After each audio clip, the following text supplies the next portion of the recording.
be multiple injuries. The police have closed down 7th Avenue at 34th Street, so there's no further traffic going southbound. They're closing traffic going east from the west side and from west to the east side. So they're basically trying to solidify that block, that area at 23rd and 6th. They've set up a temporary command post, so to speak, in a building on the block. We'll see what happens, what this is all about. All right, when you talk about a device that exploded, I mean, so we're talking about something that was actually planted. This is not a furnace. We're talking about an actual, improvised device that was placed there to be exploded. It did explode. You say there are reports right now, and we're looking right now at the screen of what I understand was a dumpster. Yeah, that's what I've seen too. Some kind of dumpster, garbage dumpster. So that's...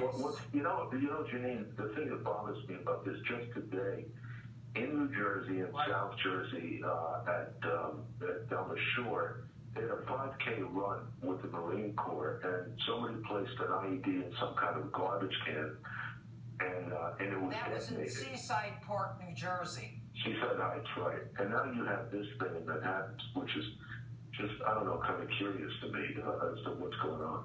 Well, you got the Jersey Shore, and then you've got this area in Manhattan. And let me just say that the area in Chelsea, 23rd and 6th Avenue, is a residential area, like most areas in Manhattan.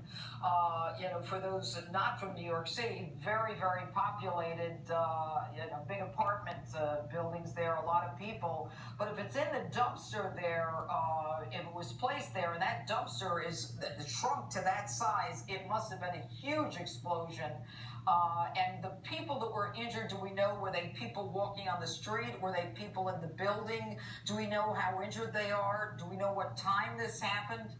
No reports as of yet. Honestly, it only happened about, 20, 25 minutes ago. I got calls from the scene from people that live next to that building 2 minutes after it happened. So you're probably talking 20, 25 minutes ago.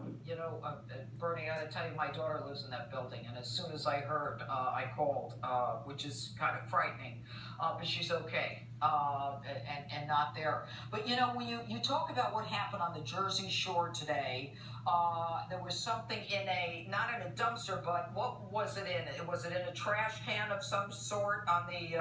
It was in a garbage can that was right there in the area where the race was supposed to begin. Right. And I'm looking at the FBI's notification. All Seaside Park residents can return to their homes now. The area's been cleared. It's just kind of curious to me. These two things happening the same day within hours, really, within a 10, 12-hour period. Well, Bernie, I mean, you and I both know there's no such thing as coincidence in law enforcement. But with this kind of explosion, and certainly we'll learn soon enough, and with all of the agencies that I'm sure are involved, how much or how big not just the explosion, but what was used and what kind of device was used when you talk about this kind of improvised device, and whether or not on the streets, Bernie, do you know whether or not there would be cameras on the street corners there? Listen, these days, I don't know about that specific corner, but in Manhattan, it's pretty much, Midtown is pretty much covered all over. And as everybody's interested in security these days, and a lot of those buildings have outside cameras.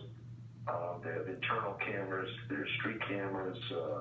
I would not be surprised if the police department and the FBI, I'm sure the Joint Terrorist Task Force will take the lead on this at some point.